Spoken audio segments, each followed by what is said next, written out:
bagay na tinitingnan ninyo o tinatanggap nyo sa... Kasi kung titingnan ninyo, pinaghanda pa kayo ng nanay at tatay ninyo. Tandaan ninyo, itong baon na to, hindi lang to baon. Yung pagmamahal, yung pera, sakripisyo na meron sila pambili ng bigas na to, yun ang laman nito. Sadyang hindi nyo lang nakikita.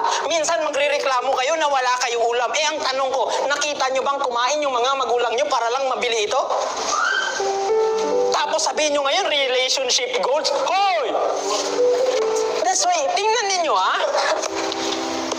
kung bawat bagay na tinitingnan ninyo o tinatanggap nyo sa pamilya ninyo, sa nanay o sa tatay mo, OFW man yan o hindi, malayo man yan o hindi, kung titingnan nyo na yung mismo binigay niya, hindi lang basta pera, hindi lang basta baon, hindi lang basta damit, papasalamatan nyo sila. Kasi alam ninyo na yung binigay sa inyo, hindi lang yan basta baon, hindi lang yan basta pera, kundi pagmamahal, effort. Sinasaksak ko to sa utak ninyo para malaman ninyo na hindi nga, kahit paano hindi sila perpekto. Pero kung papansin ninyo kung ano yung binigay nila sa inyo, kung marunong lang kayong magpasalamat, kahit paano, sobra yung binibigay nila sa inyo. Pero ang tanong ko, alam nyo ba kung paano nila nakuha to? Subukan nyo ba, Sabado-Linggo, sumama kayo sa kanila? Pero hindi, uunahin sino? Si barkada, si jowa. Tapos ngayon magagalit kayo sa kanila.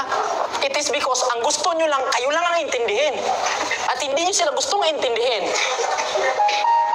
Paano nyo sila maiintindihan kung ayaw nyo silang intindihin? Kung iisipin ninyo, tingnan ninyo, may cellphone kayo. Ma'am, pang, palitik og phone. Kay tungod sa unsa? Mag-research ako. Pero nung ginagawa ng phone na to, it is because sa panahon ngayon, pag naging bobo kayo, hindi na kasalanan ng teacher ninyo, hindi na kasalanan ng tatay ninyo, hindi na kasalanan ng mga magulang ninyo, or ng ibang tao.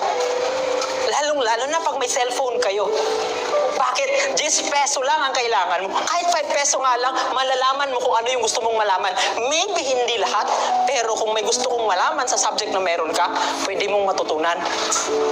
But you choose nang i-research ninyo sa halip na i-grow yung sarili ninyo. Kasi ang gusto ko lang iparating sa inyo, hindi lahat. Maybe hindi nila lahat nabibigay sa inyo ng gusto ninyo. Yes, nagagalit kayo. Pero mula sa baon ninyo, sa iPad na to, hindi ito nakuha ng libre.